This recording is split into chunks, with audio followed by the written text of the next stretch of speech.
We are ready to start, right? Yep. All right.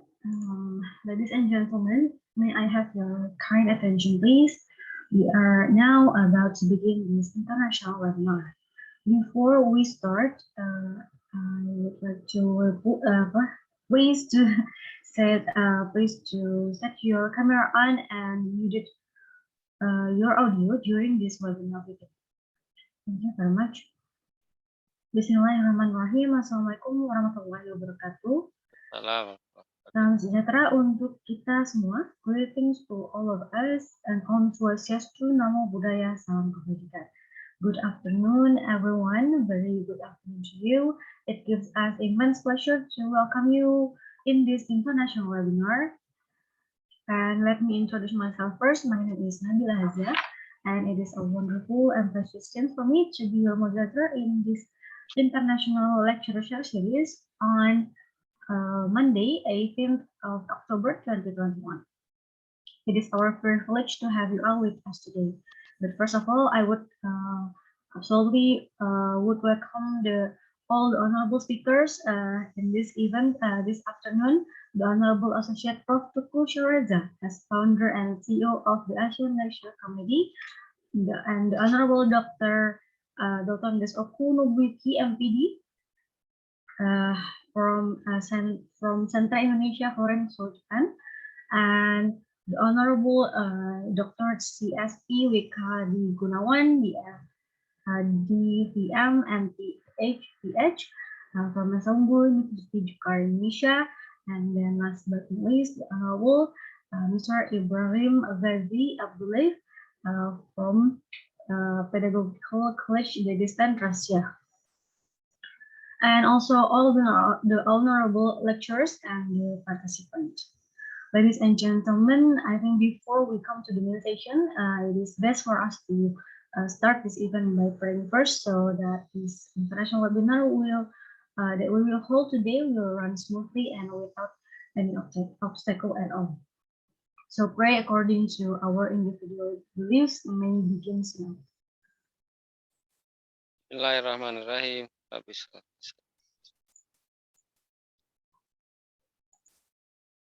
Amin. Thank you very much. And on behalf of the committee, we would like to welcome all of you to this international lecture series, study based of academic and also best practice in our theme today, corporate culture, value of humanity, and health behavior post COVID-19 pandemic. And this is held by ASEAN Lecture Committee and Mandala International Education. And now we are ready to begin this international literature series.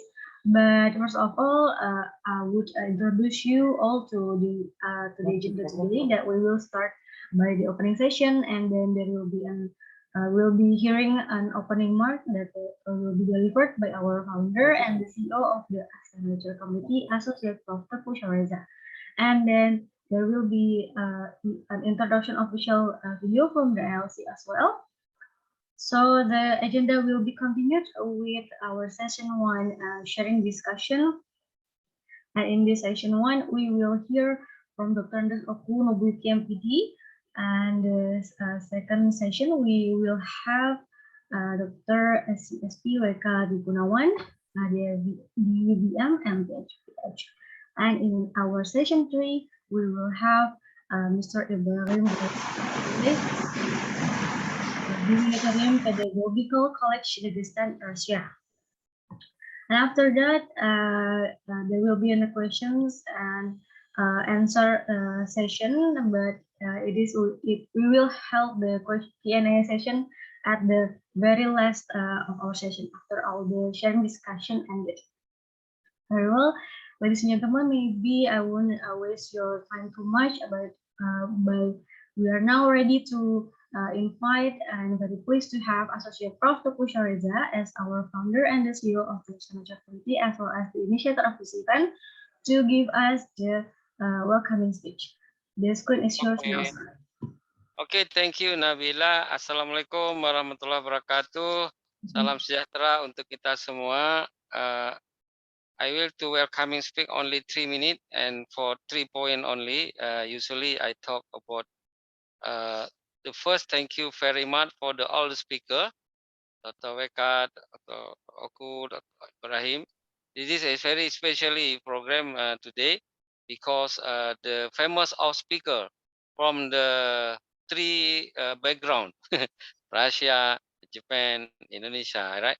Therefore, thank you very much once more. I know you are very big program every day, but this event for to sharing knowledge to another of participant from Indonesia, Malaysia, Brunei, Sutta, and another countries in ASEAN who will to available to join, right? Once more, thank you very much all participants you coming and especially of the speaker. Ibu Dr. Wega dan kawan-kawan, the second saya biasa cakapnya campur-campur sikit Bu. Campur English, campur Malay, campur Malaysia, Indonesia sikit. Okay. The second point, this event created by ASEAN lecturer communities. Therefore, you can to speak English, speak Malay, speak Indonesian too, and you can to use this. I mean the Arabic if you know, but I think international language is France, English, Arabic, but this even English okay, Malay okay, Indonesia okay, because more of 300 billion of citizens in Southeast Asia use Malay language too. Therefore, you can to mix a language, right? The uh, the the continue of information. This event not like as I mean conference because the very strict by protocol. This is sharing series by based of academic and best practice. Therefore, you can to share with the relax and happy because this event like while we share the subject in class, right? Because now with the digital we can do collaboration in this class, the Zoom class, right? Therefore, not there is the Indonesian flag and then many opening remark and so on, so on. Only to direct the nuclear or the substance of the event is the speaker will be to talk after welcoming speak. Ini Ibu tadi Ibu Wika sudah saya sampaikan bahwa tadi Prof Lia, jadi partisipan program ini sangat fluktuatif. Kadang-kadang 170 orang, kadang-kadang 120, kadang-kadang 100, kadang-kadang 70, kadang-kadang 50, kadang-kadang 40, begitulah. Itu sangat fluktuatif. Therefore, ini direkam juga, record. Karena itu kita bisa share juga kepada yang tidak sempat hadir. Oke, yang terakhir saya akan tutup dengan sebuah pantun. Ini karena ada orang Rusia nih, jadi saya coba pantun Rusia. Boleh Kak sambung dengan Ibrahim. Nanti Tuan Ibrahim akan share sebuah lagu yang menarik sekali dari Rusia yang beliau terjemahkan dalam bahasa Melayu, Dr. WK. It's very interesting song, I think. Samping itu, Okusan will be to share the nice video song too from Japan, I don't know. Jadi pergi berlibur ke Rusia, datang ke sana untuk cuci mata. Jika ada orang pula datang ke Indonesia, maka itu akan jadi kebanggaan kita. Itu saja namanya pantun. Nice pantun. Pantun on the spot supaya ada kata Rusianya macam itulah dikait. Bahasa Jawane kuwi digatuk-gatuki ngono lho. Thank you very much. Thank you very much, for playing us the introduction video from LC. And by that, we are ready to begin our main session. Our main session is start with session 1, sharing the discussion by our speakers, Brandes of Nobuki Ampiti as a Chairman Center Indonesia, Horenzo Japan, and he will be talking about Japan corporate culture, which is Kaizen. And we are very pleased to invite him to the screen. Sir Dr. Kunubu. Sudah. Hai. Saya share ya. Ada? Ya, Kusan. Ya. Oh, bisa. Oke, sangat bagus. Itu dia punya gunung, Kaizen. Ya. Oke, Ya, selamat siang clear. semuanya. Ya. Ya. Jadi terima kasih itu Bapak Reza, Sama. ya Ibu WK, Bapak Ibrahim dan Ibu Nabila. Yes. Ya. Itu kali ini itu ya, karena requestnya itu Pak Yes, Ibrahim ya. right. Ya, Right. jadi kali ini pokoknya itu judulnya simpel saja Kaizen gitu saja. Kaizen. Ya. Apa artinya bahasa Jepang Kaizen? Ya, sekarang ya ini sudah itu ya lompat saja ya. Jadi saya Oke. lahir di 1960 di Tokyo, jadi sekarang usianya 61 Tokyo ya. City. Ya. Oh, 60, umurnya 36 baru ini. Ya, dan saya datang ke Indonesia itu sebenarnya kali ini 87 Oktober tanggal 23, jadi sebentar lagi menjadi 35 tahun di Indonesia. Wow, Ya. keren. Ya, saya sebenarnya sudah lama mengajar bahasa Jepang di Universitas Dharma Persada juga. Ya, kira-kira begitu saja lah. Di Biar UI juga. singkat. Ya, UI juga. Ya. Dan pertama itu kali ini ya seperti biasa ya. Ya. Saya itu ya seperti Ibu Nabila bilang itu saya chairman daerah Indonesia ya dari pusat Horenso Jepang. Kalau Horenso itu ilmu komunikasi. Dan kalau dalam salah satu tips dari Horenso ilmu komunikasi untuk presentasi lebih bagus dibagi tiga gitu. Oke. Ya, makanya saya setiap kali itu ya, apa yang dibicarakan itu dijadikan 3 macam.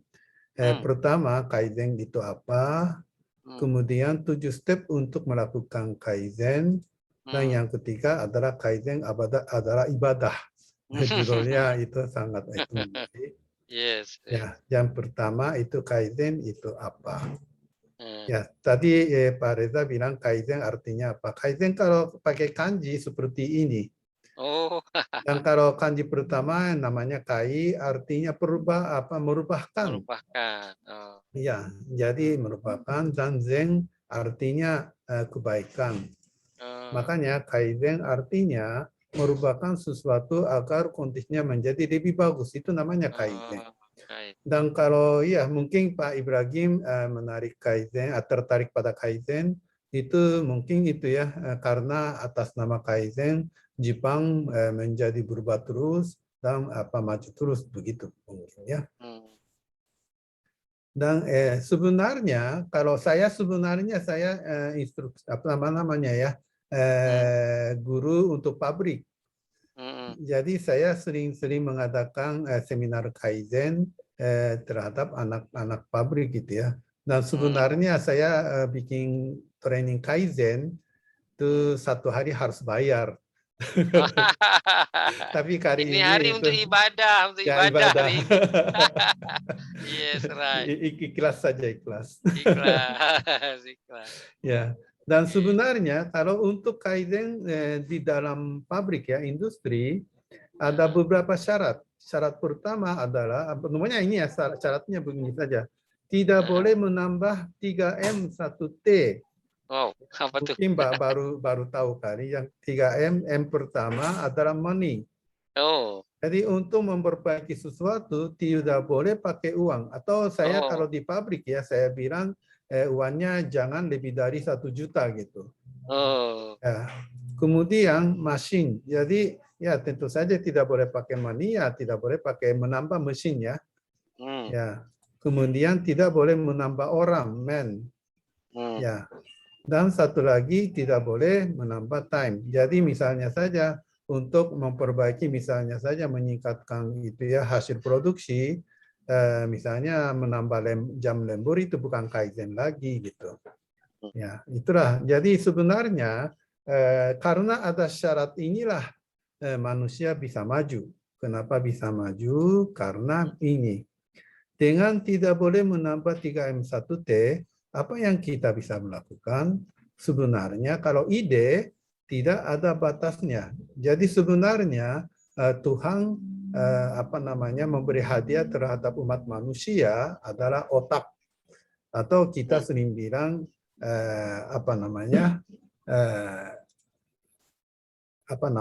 Brain apa? Brain atau di ya ya kepala. akal ya, terima kasih Akal. dibantu sama staf saya.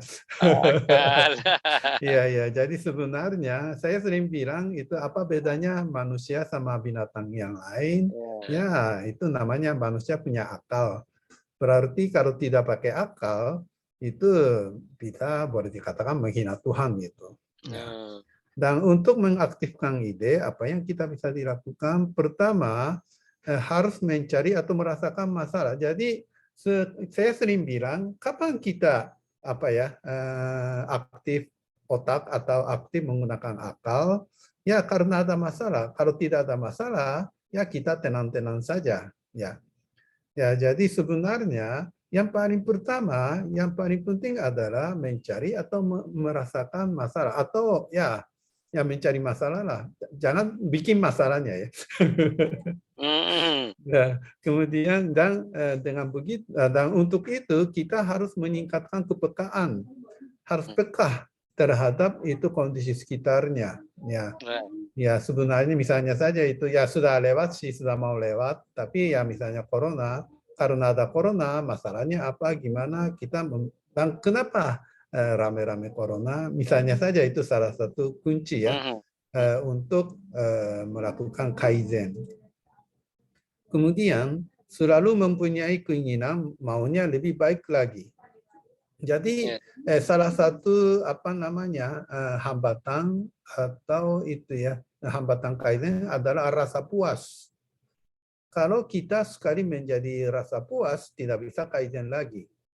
Dan saya sering bilang itu kondisi yang paling tidak bagus untuk kaizen atau untuk kemajuan manusia adalah sombong.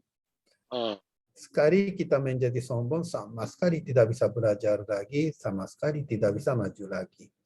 Jadi sebenarnya saya sangat benci kondisi atau orang sombong gitu. Ya. Nah, kemudian tidak boleh merasa puas terhadap kondisi sekarang, yaitu dan tidak ada masalah, tidak ada kaizen, ya. Jadi ya tidak ada masalah atau tidak anggap tidak anggap adanya masalah, ya itu kondisi yang sangat tidak bagus. Jadi oleh karena itu sombong itu sangat tidak bagus. Ya, itu bagian pertama. Dan bagian kedua, 7 step melakukan kaizen. Sebenarnya inilah 7 step inilah seharusnya bayar. Tapi kali ini itu karena permintaannya ibadah. Permintaannya Pak Reza sama Pak Ibrahim. Ya, makanya saya itu buka rahasia ya. Ya, dan sebenarnya 7 step melakukan kaizen ini juga sebenarnya tool dari Pusat Horenso Jepang. Kalau di Pusat Horenso Jepang itu sebenarnya bukan melakukan kaizen, tapi untuk memecahkan masalah. Tapi ya intinya sama aja. Jadi saya gunakan 7 step ini. Step pertama adalah menjelaskan atau menyamakan tujuan. Ya, misalnya saja kalau ada masalah, misalnya kedua pihak, tapi kalau kedua pihak tujuannya beda, tidak bisa kaizen atau memecahkan masalah. Ya, saya sering ibaratkan adalah KPK dan koruptor. Ya, kalau koruptor tujuannya mereka mau dapat uang sebanyak mungkin walaupun melanggar KKN kan? Iya, kakak. Melanggar etik. Melanggar etik. Iya. Korupsi, koruptor, nepotisme, KKN ya. KKN. Ya walaupun begitu ya, yang penting itu mau dapat duit, itulah tujuannya itu koruptor. Kan KPK ya itu kan harus menaati peraturan. Jadi di situ sudah tujuannya beda. Makanya masalah korupsi di Indonesia tidak bisa selesai begitu. Ya, jadi yang penting harus menjelaskan atau menyamakan tujuan. Dan kalau saya di itu ya, seminar saya yang bayar itu,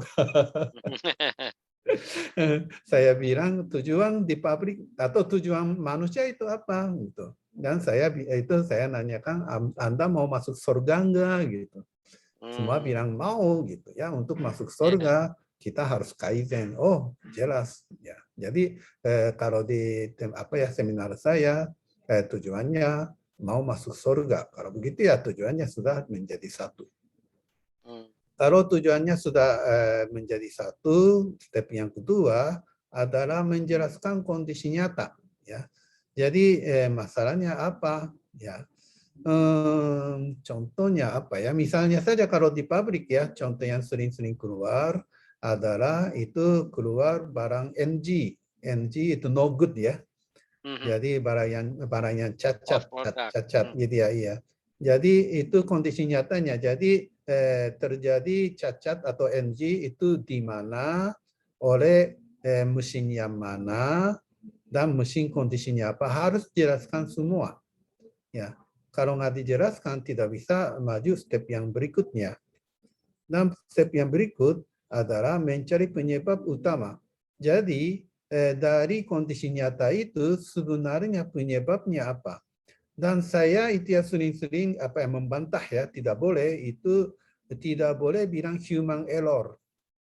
Kalau di pabrik istilah human error itu kalau saya tidak bolehkan.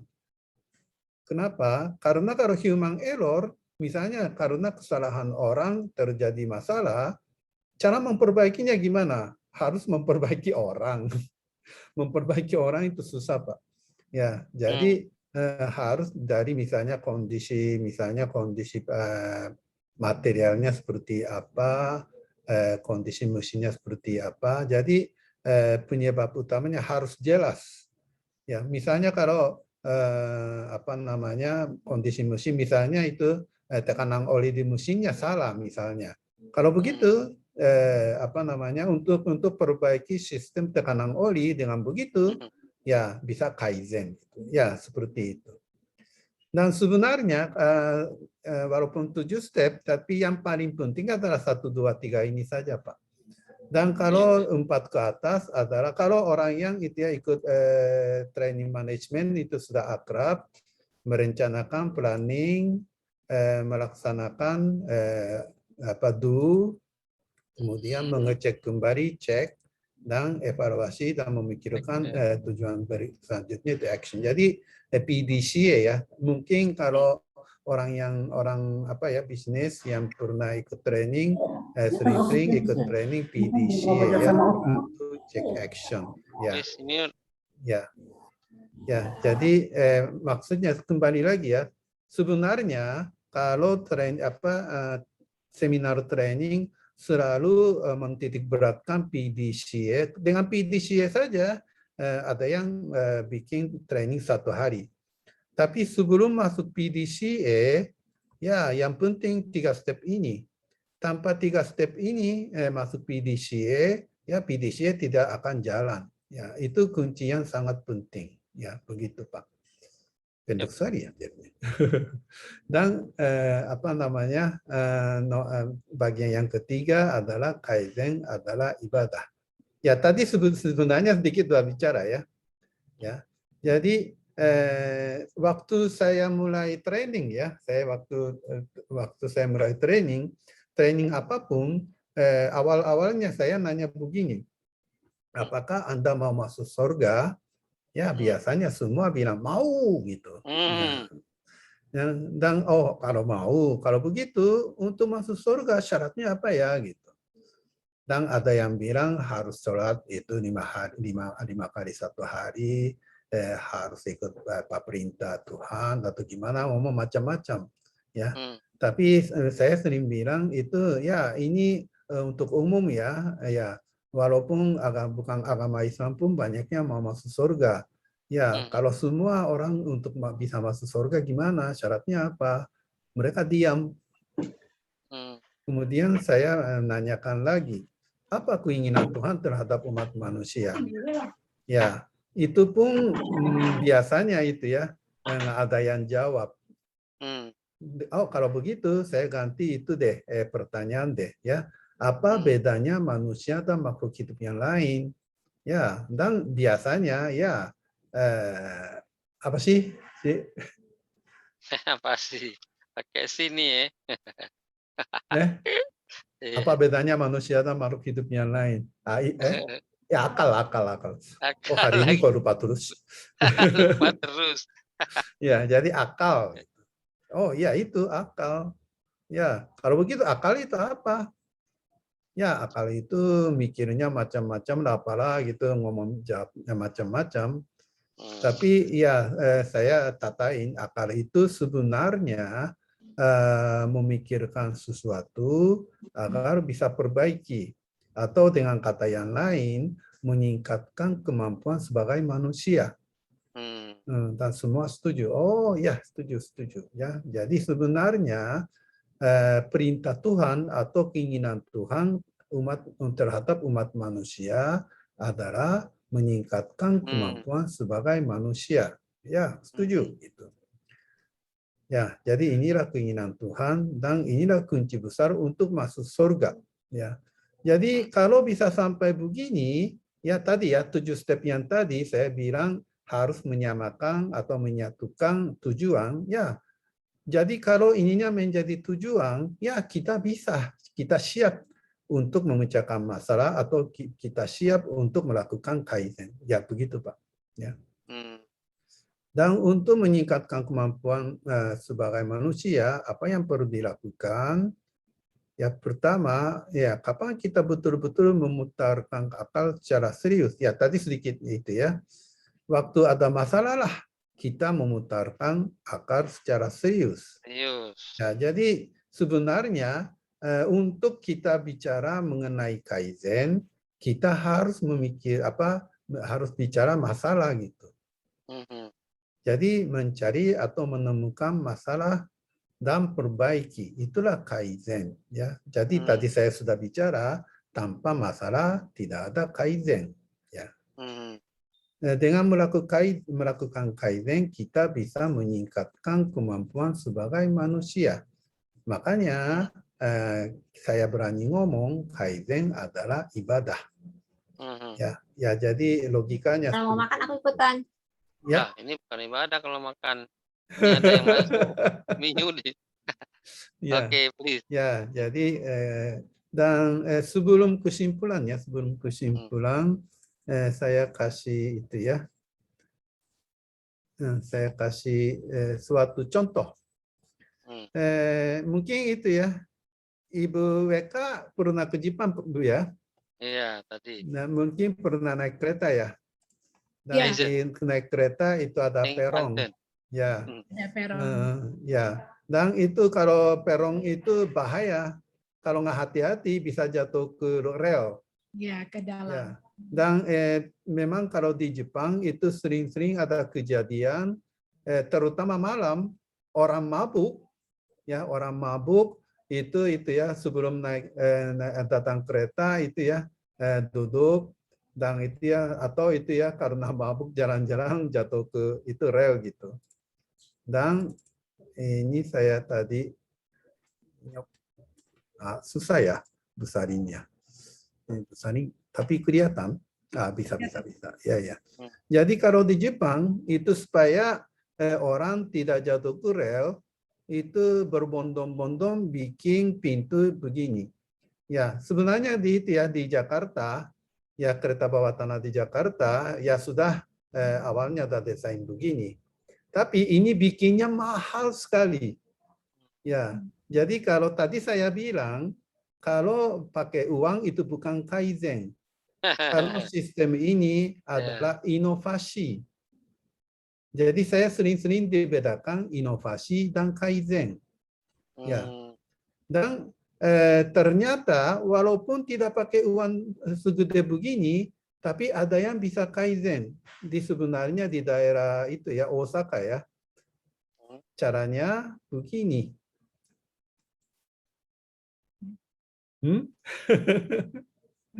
Ini tahu maksudnya gimana? Tempat duduk apa ini? Iya, jadi orang mabuk ya duduk begini, Dan walaupun itu ya berdiri, dia maju ke depan atau belakang saja. Ya, dulu itu yang itu ya kondisi dulu tidak ada fotonya ya. Kalau dulu kursinya menghadapi rel.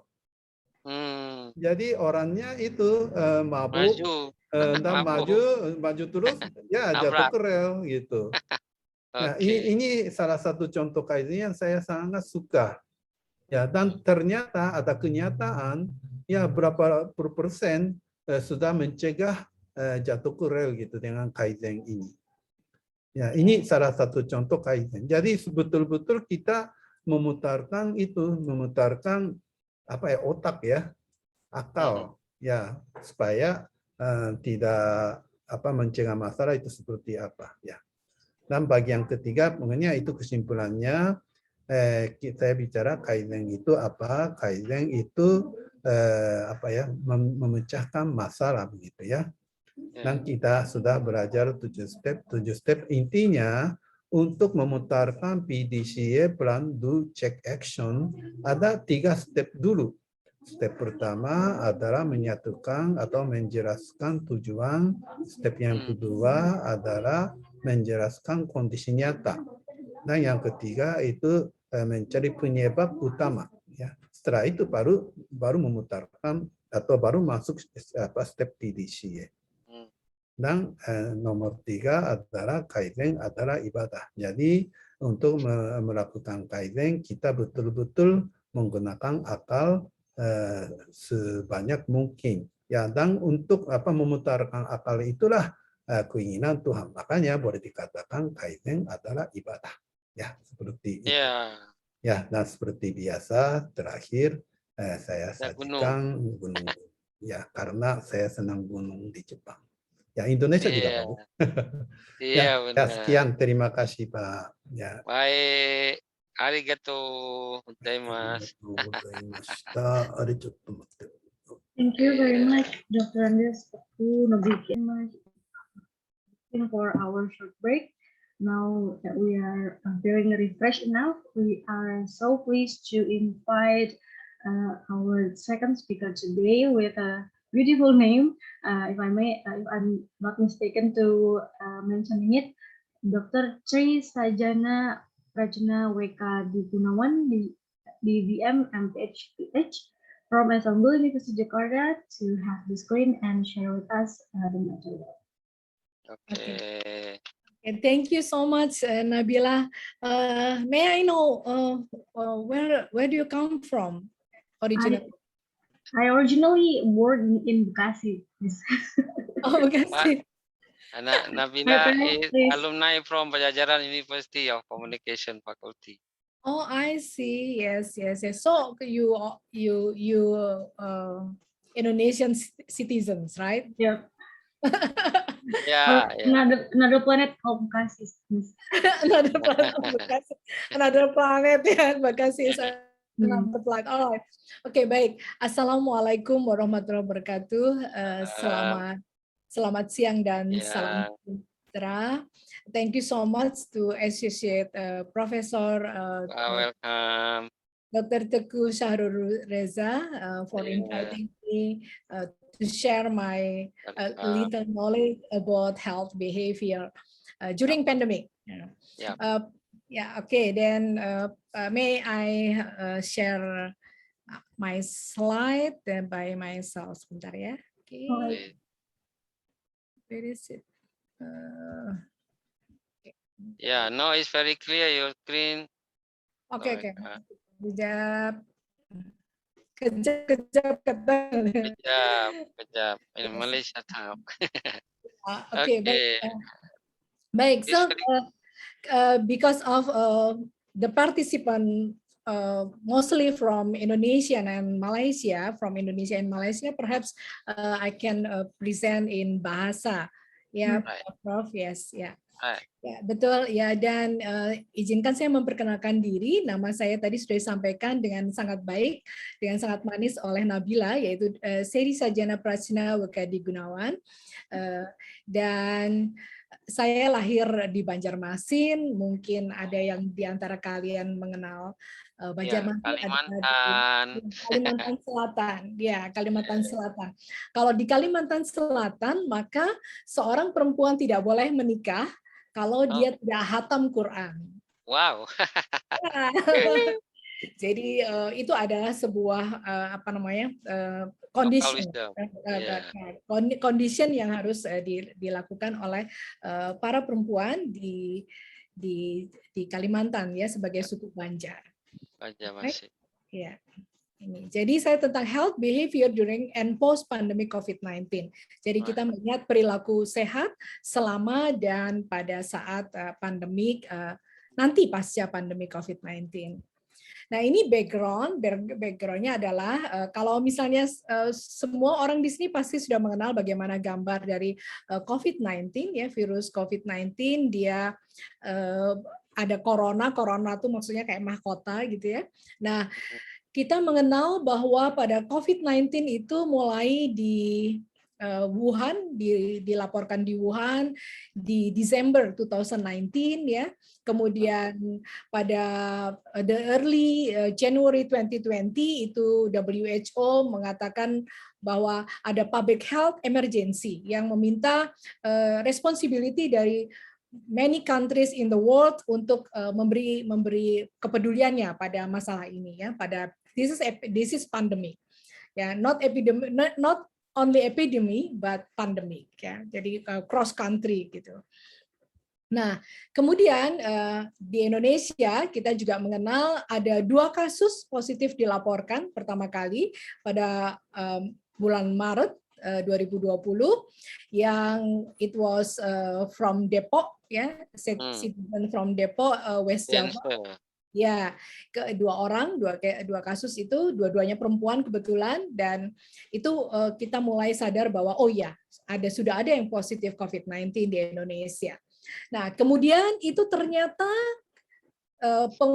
penemuan itu mengarahkan, membuat kebijakan, mencetuskan kebijakan yaitu PSBB. Jadi pemberlakuan skala besar, pembatasan skala besar baik di Indonesia pada saat itu. Kemudian kita mengenal bahwa shopping center, cinemas were closed, ya kan. Kemudian kita diminta untuk work from home, ya. Ya, kemudian kita pupils must to school from home as well ya, online learning gitu ya. Jadi itu yang kejadian selama pandemi 2020 sampai saat ini. We don't know until this minute, we don't know when the pandemic will end ya, over. Oke.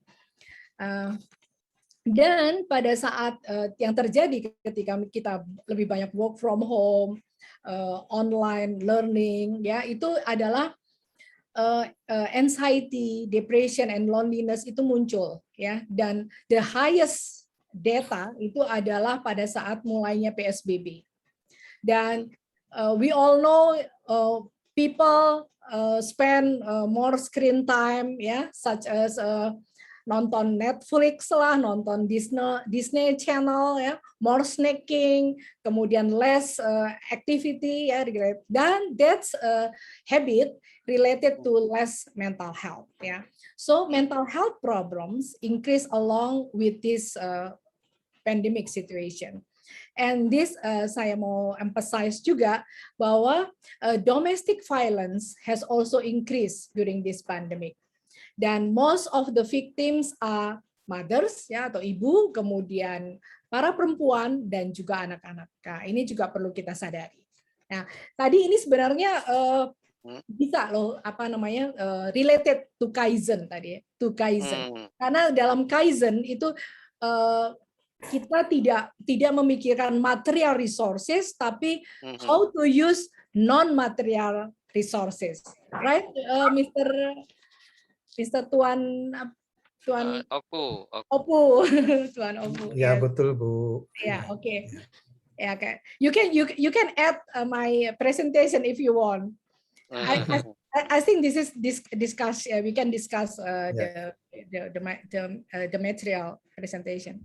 Okay, and then saya merekomendasikan, dan ini based on Yale University study, that there is a technique yang kita sebut dengan self-care behavior, and self-care behavior is important ya this pandemic ya.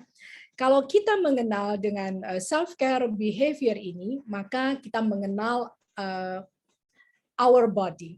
Kita take care of our body. Dan ketika kita take care our body, maka kita memberi respect to value, human value of humanity. Ya, itu. Perhaps later Tuan Ibrahim will present about value of humanity. Ya. And then di sini saya sebutkan bahwa self-care is a teknik yang kita gunakan untuk bisa mengembangkan atau improve physical and mental health ya. Not only karena kalau kesehatan menurut WHO itu tidak ada rasa sakit, tetapi juga kesejahteraan, wellness ya. Jadi bugar, sehat tidak sekedar tidak ada rasa sakit, sehat juga harus berarti bugar. Sehat tidak berarti dia tidak sakit pilek atau dan sebagainya, tapi sehat juga berarti sejahtera. Itu dalam konsep WHO. Oke. Dan sekarang we should identify the risk factors of mental health ya. Ya, jadi resiko-resiko faktor-faktor risiko yang perlu kita lihat nih ketika kita mengetahui mental health ini. Risk factors are stress ya, financial difficulties, sleep deprivation, ya kita tahulah work from home ini menyebabkan kita bahkan rapat, saya tadi malam juga rapat dengan Bu Dekan juga sampai jam 10 malam gitu ya. Pagi-pagi sudah rapat dengan Pak Rektor dan Bu Dekan juga. Jadi terus menerus sleep deprivation kita juga merasakan, and then fatigue and poor nutrition because of very busy we often to forget many good nutrition during this pandemic, and then lack of social support ya. Jadi kita merasakan juga karena kita tidak bertemu banyak orang, maka kita merasakan kita lonely, kita ada perasaan kesepian gitu ya. Dan kalau kita tidak ada orang tua dan sebagainya, kita rasakan ini. Kemudian ada alcohol or other substance abuse ya. Jadi penggunaan alkohol dan mungkin narkoba ya, itu perlu kita, itu salah satu faktor resiko. Kemudian negative thinking, misalnya pessimistic attitude ya. Aduh, aku kayaknya nggak bisa gitu ya. Itu sering di kita, ini pandemi ini membuat kita semuanya tidak bisa kita kerjakan gitu ya. Jadi negative thinking juga adalah risk factor untuk mental health ya, untuk decrease of our mental health. And then nah ini kita perlu untuk love ourselves, take care of ourselves ya. Bagaimana caranya? Kita dengan build self esteem, kemudian good sleep, good nutrition, kemudian adequate physical activity, kemudian pleasurable events ya, such as picnic perhaps ya, with protokol kesehatan yang memang sangat tightly gitu ya. Kita bisa menggunakan pleasurable events dengan piknik, dengan pergi menjenguk saudara yang harus keduanya mereka semua harus sudah vaksin gitu ya, dengan banyak kondisi yang harus kita taati. Kemudian social support tadi sudah saya sampaikan, kemudian stress reduction. So we have to know the technique how to reduce our stress or how to cope our stress. Ya, there are many technique we can learn it. And then ini adalah poster yang bagaimana how to self care. Kami juga di Fakultas Kedokteran UNS dan Esa Unggul dan saya gitu, kami membuat bagaimana supaya kelihatan cantik ya, baik cantik tidak hanya untuk perempuan tetapi juga laki-laki saat sekarang, karena Korean itu menginginkan kulit yang glowing gitu ya. Jadi laki-laki pun sekarang mulai concern terhadap their beauties gitu ya, their skin ya gitu. Jadi ini itu salah satu cara untuk respect ourselves, respect our body, how to take care our body gitu. And then kita mulai pakai teknik self care itu dengan SMART goals. Kalau tadi Pak Opu ada bicara tentang Kaizen dengan 7 step gitu ya, kita punya ada SMART goal. SMART yaitu pilih ya. Jadi pilih perilaku apa yang ingin kita rubah ya, perilaku apa yang kita rubah. Kata Pak Opu tadi disampaikan bahwa very hard to change men, to change people gitu ya, to change people. But yeah, memang very hard. Impossible perhaps ya, difficult perhaps, impossible perhaps gitu ya. But bukannya tidak bisa gitu ya. Tapi it's hard, ya I know ya. Tapi kita mulai dari perubahan yang kecil. Jadi perubahan yang kecil kita pilih sebagai manusia, sebagai Pak Teguh, Pak Sahrul, kemudian Pak Opu, Pak Ibrahim, Nabila bisa membuat sebuah perubahan kecil saja dalam perilaku sehat ini. Dan harus smart. Smart itu adalah spesifik ya. Spesifik itu khas sekali. Kalau bahasa Malaysia ada katakan khas atau khusus ya. Spesifik only for you, only for ourselves ya. Kemudian measurable itu bisa kita tujuan kita bisa diukur ya. Misalnya time to time itu kita bisa ukur. Kemudian attainable, apakah bisa you can reach that goal ya. Kemudian relevant. Relevankah goal kita itu dengan tujuan dengan diri kita gitu ya?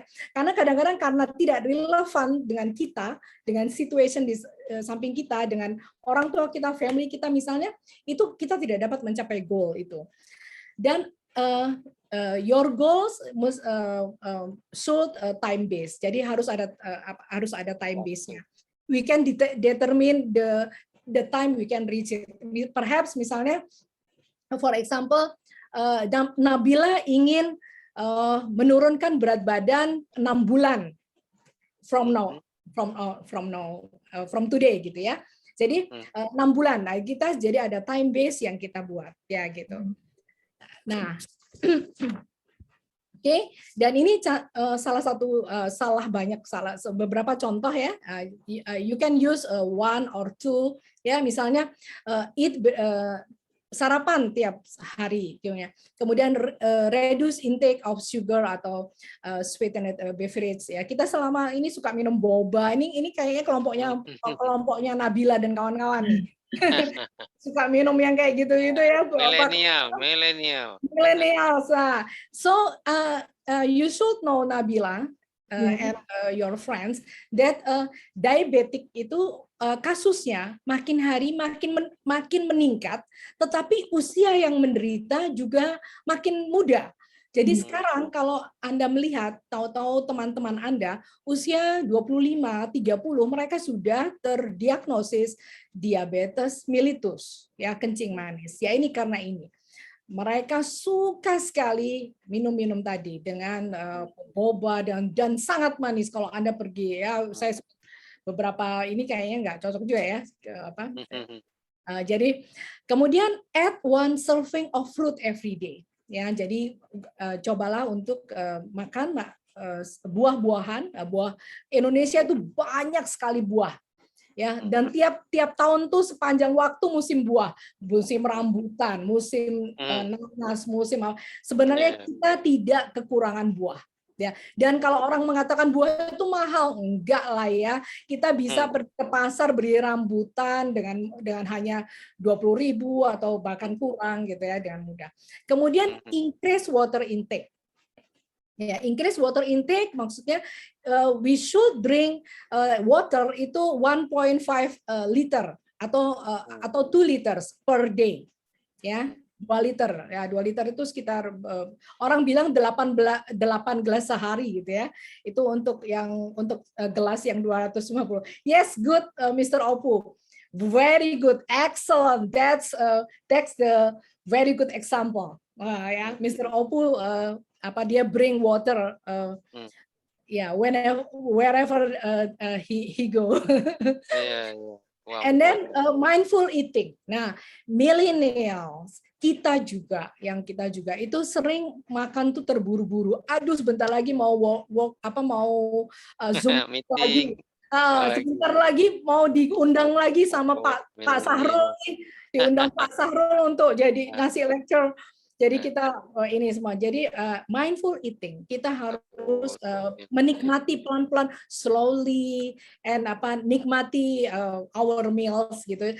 Dan ketika kita menikmati our meals itu juga ucapan gratitude kita, thanks to Allah, thanks to our Halik gitu ya. Jadi itu dengan cara jadi itu self care nutrition. And then ini untuk mental wellness juga, itu you can choose one or all, it's up to you gitu ya. Scheduled mindfulness practices ya, jadi bisa dengan sholat ya 5 times a day, perhaps you can add with duha or tahajud ya, in the early morning gitu ya, and then bisa dengan yoga, dengan meditasi ya, gitu ya. Dan you can write down, Nabila and friends gitu ya, you can write down your gratitude feeling, your grateful feelings every day. Through on your diary ya, biasanya anak-anak muda punya diary kan, atau punya blog.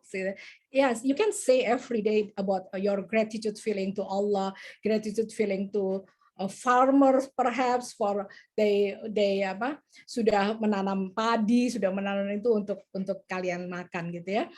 Kemudian kita ada sleep specific goals ya, maksudnya begini. Jadi kalau misalnya kita sudah menetapkan we decide to go to bed itu at 10 p.m. gitu ya, every day, every night gitu ya. Jadi 10 p.m. after 10 p.m. with 10 p.m.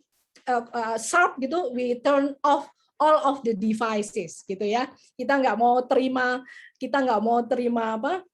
panggilan, kita nggak membaca SMS, WhatsApp dan sebagainya. Jadi itu kita coba seperti itu.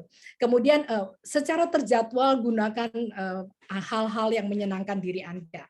Menyenangkan diri Anda boleh Anda schedule, jadi jadwalkan untuk piknik atau menelepon orang tersayang atau menonton. Sekarang teater sudah boleh dibuka, sinema sudah dibuka, maka kita boleh schedule menonton di sinema, tentu dengan protokol kesehatan yang ketat. Kemudian prayer not only in a certain time, right? Jadi kita bisa before meals, after meals ya. Tadi kita sebelum memulai ini pun kita berdoa. Saya mendengar Prof. Sahrul ada sampaikan Robi Sorori Sodri wa yasri amri walu udatan milisani yafqahu qauli. Itu sebuah doa supaya kita dapat menyampaikan lecture ini dengan baik gitu ya, atas ridha Allah. Itu sebuah kebiasaan, itu juga akan menenteramkan atau akan meningkatkan, increase our mental health gitu ya. Kemudian kita ada juga tindakan kebaikan ya, acts of kindness ya. Jadi kalau kita lihat, kalau kita berbuat kebaikan sebenarnya itu untuk diri kita sendiri gitu, bukan untuk orang itu ternyata. Ketika kita berbuat kebaikan, kita terasa sekali bahwa kita merasa bahagia. Kita happy, ya kan? Doing good make us happy, right ya. Jadi itu kita bisa lihat ya. Kemudian tapi itu pernah juga kok, kalau nggak salah disampaikan entah di dalam hadis ya, bahwa kalau kita berbuat kebaikan itu adalah kebaikan untuk dirimu sendiri. Jadi sebiji zahra itu ada balasannya. Sebiji zahra kebaikan ada balasannya, sebiji zahra kejahatan juga ada balasannya. Itu kalau nggak salah di Quran ya. Nah, Oke, kemudian kita listening music ya. Kalau tadi kita dengar ada lagu apa tadi yang kita sebelum saya presentasi itu ya kita merasa rileks ya. Waktu itu kita merasa rileks. Kemudian nonton komedi. Kalau Anda suka Friends, mungkin Friends series ya, itu saya suka sekali karena di sana ada pesan di situ, juga ada komedi di situ ya.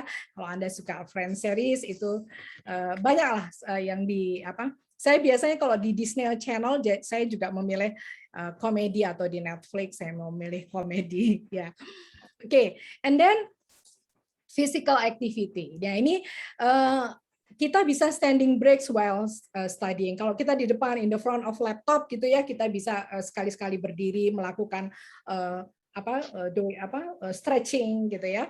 Kemudian walking. Nah, number of step. Kita biasanya, untung kita punya ada device.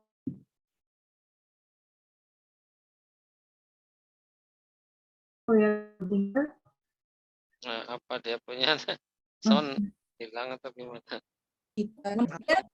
Dan 10.000 sorry, ada ini ya? Internet. Oke.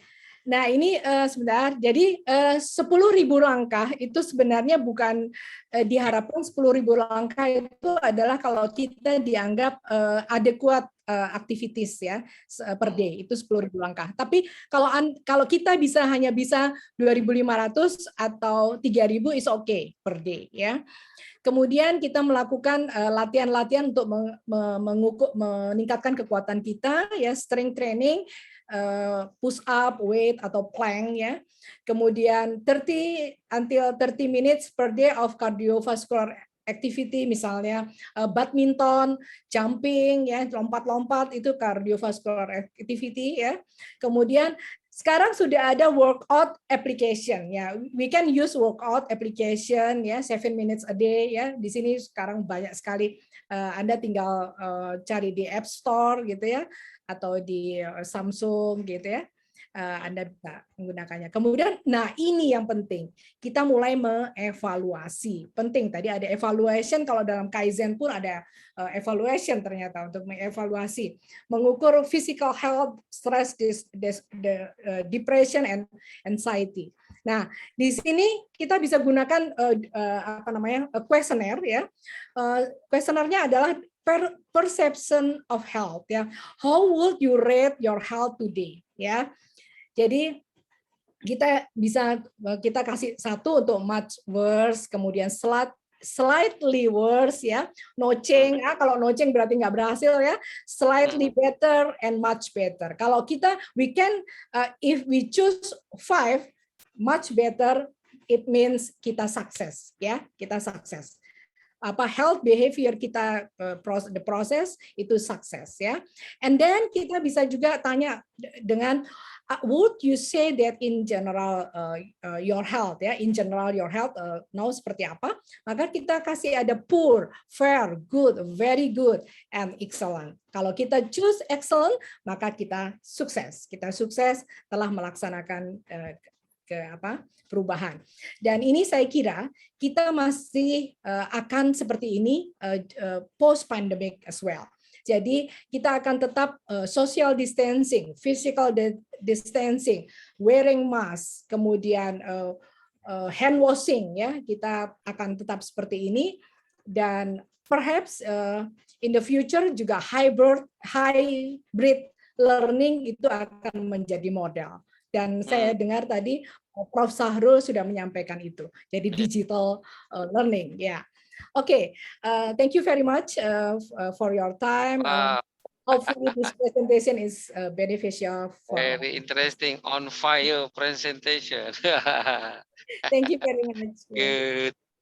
Okay. Dr. Weka, share the screen. Okay, Brother Ibrahim, you are. Yes, sir. Bismillahirrahmanirrahim. Assalamualaikum and very good afternoon. Salam. To all my friends, colleagues, Dr. Rida, Dr. Oku, Dr. Rebecca, Yeah. moderator. Yeah. Sister Nabila, Brother Inda, who is very skillful and helpful in making the logo for our center, for which I'm very, very thankful. All my friends, colleagues, those whom I know and those whom I do not know yet, hopefully, inshallah, we'll get to know each other more closely. I would like to thank Dr. Reza for this invitation. I created a new motto for Dr. Reza's Asian lecture community. Yeah. Kalau Nokia dia motonya connecting people. Jadi Pak Reza connecting minds and connecting souls. So this Yes. is the motto that comes to my mind whenever we have such webinars, such important gatherings where Dr. Reza, he brings together his friends and his colleagues to share their experiences and what we can learn from each other. I would like to record my special thanks to Dr. Oku, who was very kind enough to accept my proposal to talk about Kaizen. You are very lucky to have Dr. Oku residing there in Indonesia. I hope he was here in Dagestan or it is in Russia, so we could benefit from him. Because there is one expert on Kaizen. People come from all over the world to him, to listen to him, and stay with him for 1 week and pay him $10,000 US just to stay with him for 1 week. To learn about Kaizen from him. So thank you very much for this very interesting presentation. How is my voice? The picture, the voice, everything is clear? Yeah, very clear, your son. We can hear you very clearly, sir. Okay. Okay, let me talk about then my presentation. The topic of my presentation is the human values and valuable humans. Where is the button? Like so.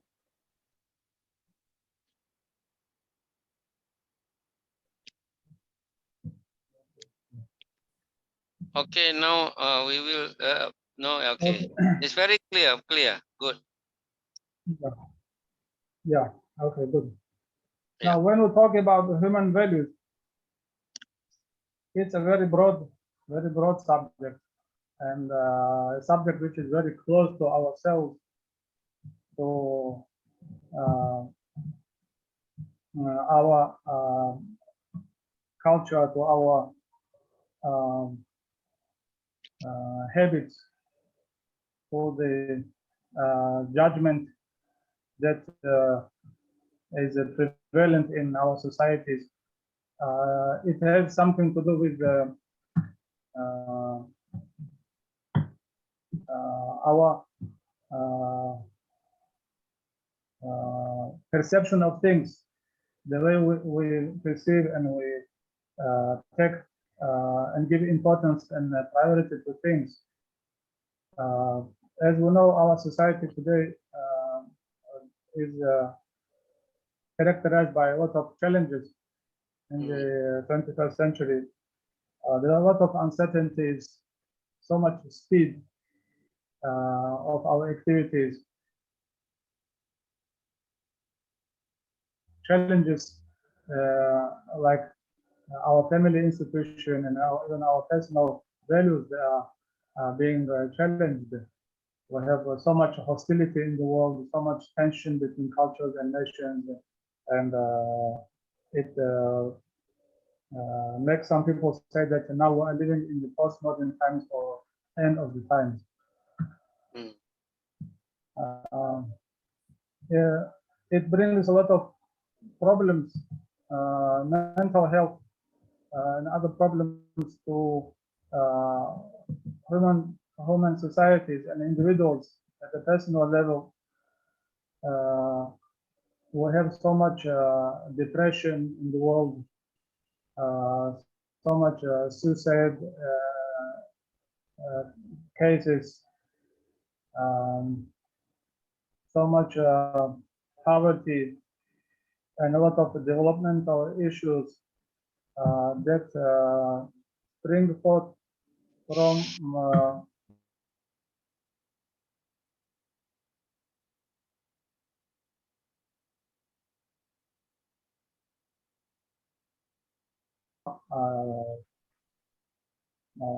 way of life.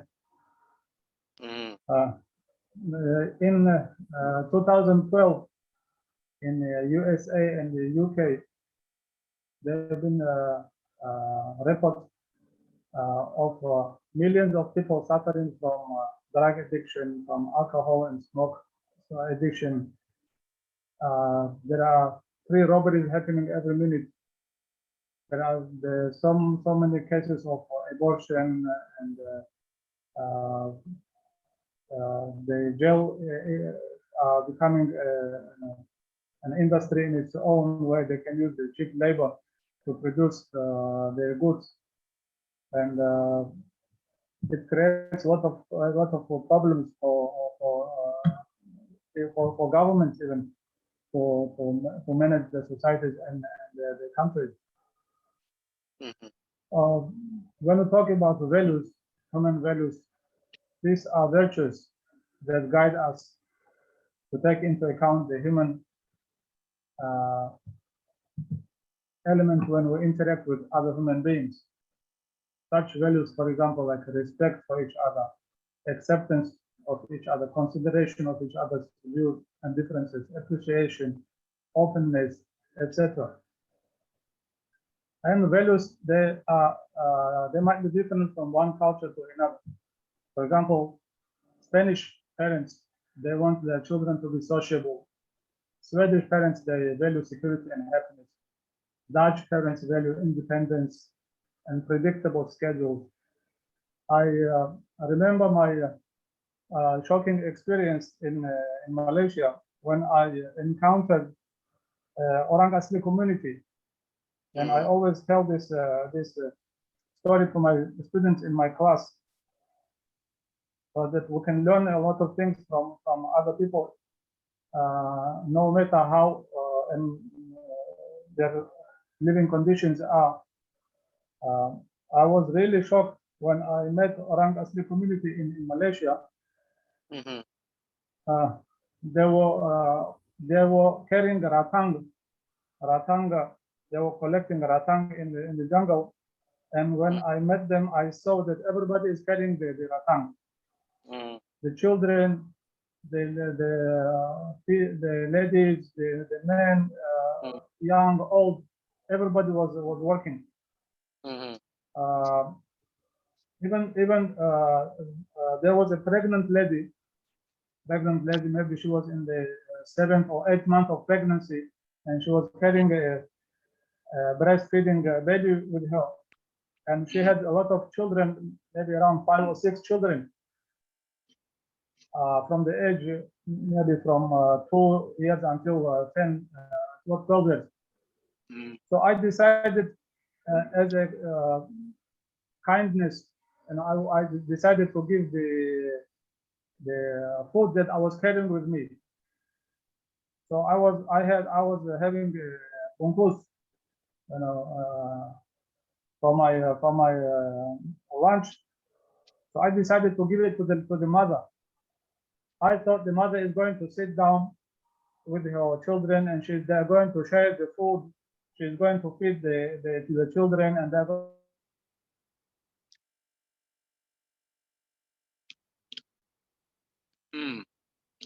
to feed any of the children. Mm. Yes, she did not share the food. Mm. So the boys were trying to take by force, and she was fighting with them. So that was a shocking experience to me, because normally in our cultures, what we do is the parents, they are so loving to their children, they love them so much, they are ready to do everything for them. Mm. But in the jungle, the situation is different, because when we take our children from the young age and we look after them so much and we love and care for them so much, they do not become independent. Mm. And it will be very difficult for them to survive on their own. God forbid, if anything happens to the parents, how the children are going to survive. So there are a lot of lessons that we can learn from each other. Right.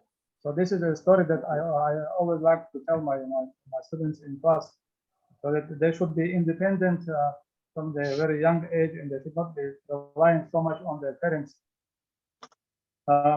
When we talk about human values, of course, a human being is created of material and non-material components. Mhm. So about how should we maintain our bodies and our health and our hygiene and other important issues related to it was mentioned by our previous speaker. So maybe my talk will be more on the spiritual component that is a human being is created of. So here we can talk about different levels of nerves, human cognition. The heart is an organ of cognition besides the brain, because normally we take brain as the sole organ in charge of cognition. But there is another organ in our heart, in our body, which is the heart, which also has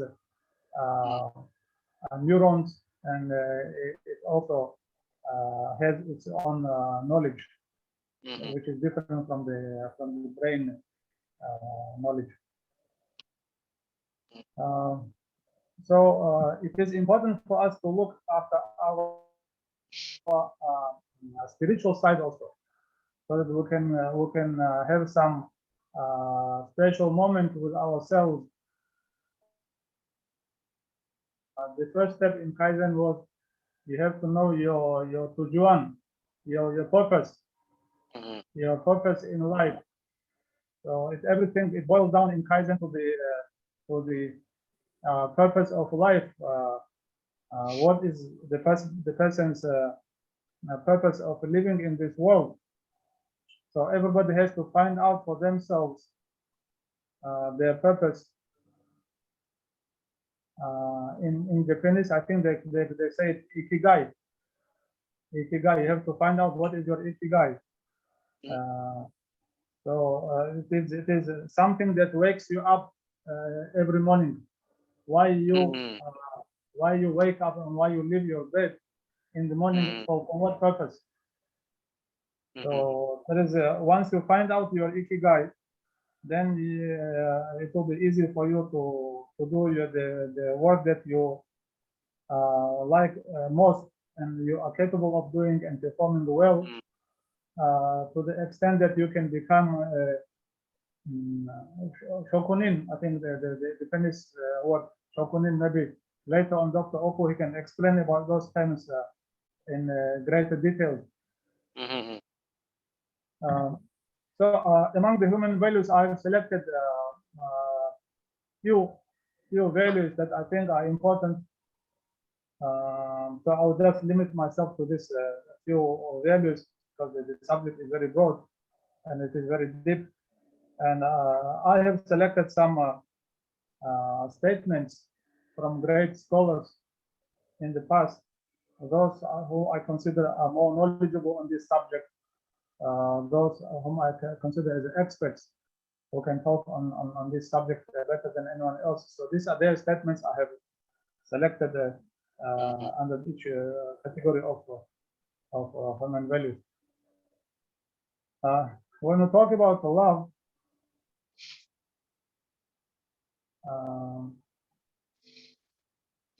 every definition of love, there is one definition that I like most about love, which is all definitions about love, he said, is wrong.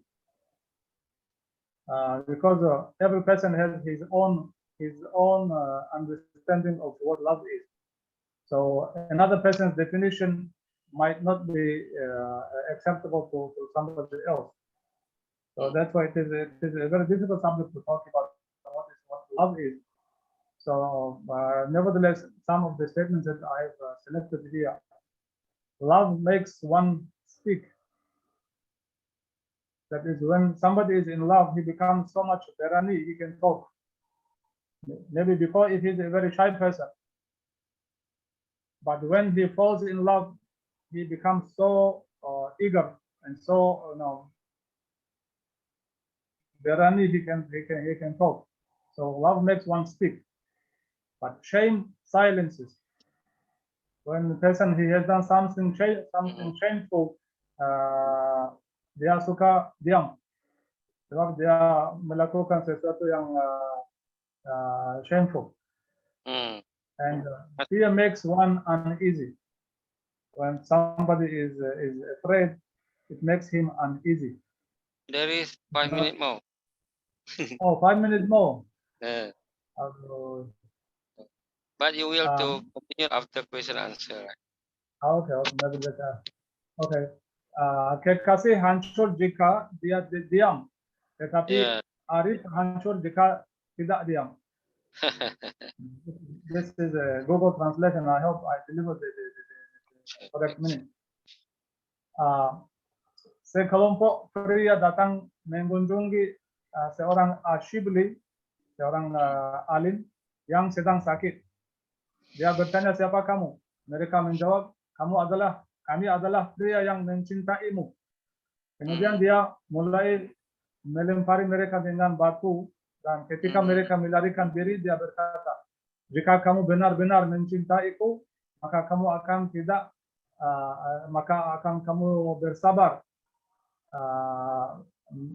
melalui ujian saya terhadapmu. Orang yang mengaku mencintai Tuhan adalah pembohong selama dia mengabaikan batas-batas. Barang siapa senang bertemu dengan Tuhan, maka Tuhan akan senang bertemu dengannya. Barang siapa tidak senang bertemu dengan Tuhan, Tuhan tidak akan senang bertemu dengannya. Right. Contentment is the next value.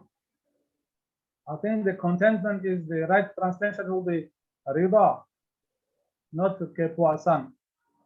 But anyway, the Google gave me the translation as a kepuasan adalah kepuasan jiwa dengan rezeki yang telah dibagikan kepadanya.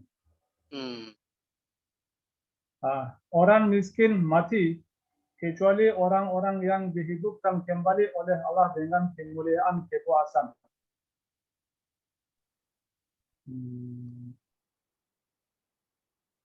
The one who returns to God in every state is provided by God with contentment. So di setiap situasi kita, walaupun kita senang, kita susah, kita menghadapi masalah, kalau kita selalu doa kepada Tuhan, kita akan dapat reda. Okay. Trust in God, tawakal. Tawakal means itu adalah mirip kepada orang, walaupun dia kaya ataupun dia susah, itu semua adalah mirip untuk dia. Itu adalah tawakal. Right.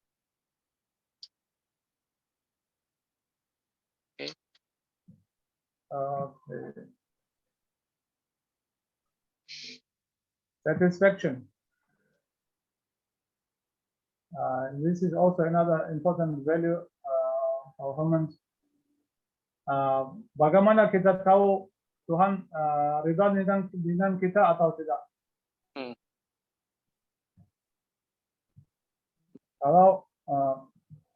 Kalau dalam hati kita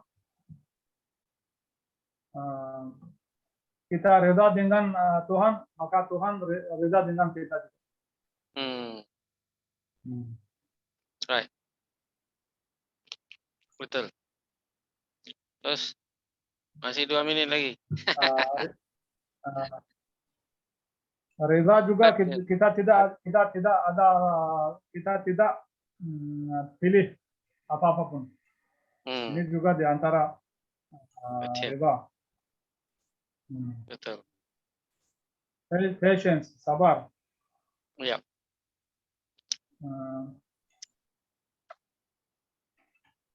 Patience is to abandon complaint. Kita tidak ada complaint. Itu adalah patience. Yes. Patience juga kita Menerima. minum kepahitan hidup, tapi muka kita tak ada grimas.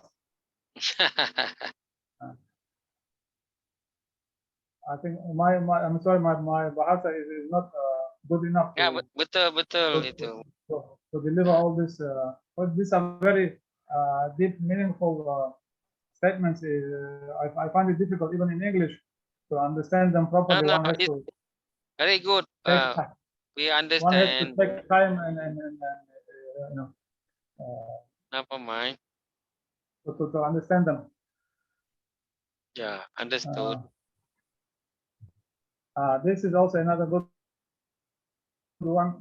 There was a scholar by the name of Asarya Sakati. Apabila dia bertanya tentang patience, sabar, apa itu kesabaran? Dan beliau mula jawab. Apabila dia jawab, ada satu scorpion datang dan sting, gigit kakinya. Tapi dia masih jawab, teruskan jawab. Apabila bertanya kenapa kamu tidak halau korban itu, dia menjawab, saya malu cakap tentang kesabaran. Apabila saya sendiri tak boleh sabar. Iya. Saya pun tak tahu cakap sabar tak sabar pun. These are different. These are people of very different, human level of humanity and level of values. These are the people from whom we can learn a lot about humanity and human values. Okay. Patience is remaining constant in a state of misfortune with a goodly manner. Patience is not distinguishing a state of blessing and a state of suffering, together with peace of mind in both of them. Okay. Maybe I can share the slides with those of you who are interested in this subject. Sincerity, ikhlas. Ikhlas is kita tidak peduli apa orang cakap tentang kita. Betul. Oke. Ini juga satu yang menarik. Jika kalau orang dia melihat ikhlas dalam diri dia sendiri, maka ikhlasnya butuh untuk ikhlas. I hope I delivered the meaning. Ya, betul. Paham. Cakap pilih saja kita paham pun. When they perceive sincerity in their sincerity, means his sincerity is in need of sincerity. Yeah. Uh, Baik. Please. Oke, ini mungkin satu yang luas. Ya. Sincerity is a secret. Itu adalah satu secret di antara Tuhan dan Betul, betul. orang. Benar, benar. Sampai malaikat pun tidak tahu itu. Iya, betul. Syaitan pun tidak tahu itu apa itu. Sebab itu adalah satu rahasia di antara Tuhan dan orang. Yes. Malaikat yang tulis kita punya semua amalan, dia pun tidak tahu apa itu Kelas. secret, dan syaitan pun tidak tahu apa itu secret. Ya. Itu adalah ikhlas. Baik. Baik. Kesyukuran adalah is our inability to be thankful. If we recognize our inability to be thankful, it means we are thankful. And our thankfulness, it comes from God. It's not from ourselves that we are being thankful. Our thankfulness is coming from God. So we should be thankful for our thankfulness. So that thankfulness should be also thankful for that thankfulness. So it goes on and on, forever. So it's like an endless what do you call this? Appreciation and gratitude. Okay, finish. I think yes. There were some other points I wanted to mention, but maybe the time is not enough. Maybe I can share the slides later. Banyak itu. Okay, we will need to continue another time. Yeah. Baik. So thank you very much. Thank you very much. Welcome. Yeah. Wow, Dr. Thank you very Mekanya much for your patience. very good. Cakap Malay pun kita paham juga, bahasa Inggris pun okey. Why not? So Okay. I'm sorry, I really forgot a lot about Bahasa. Oh, but okay. Not much communication lately. But okay, we are understood what you talk by Malay too.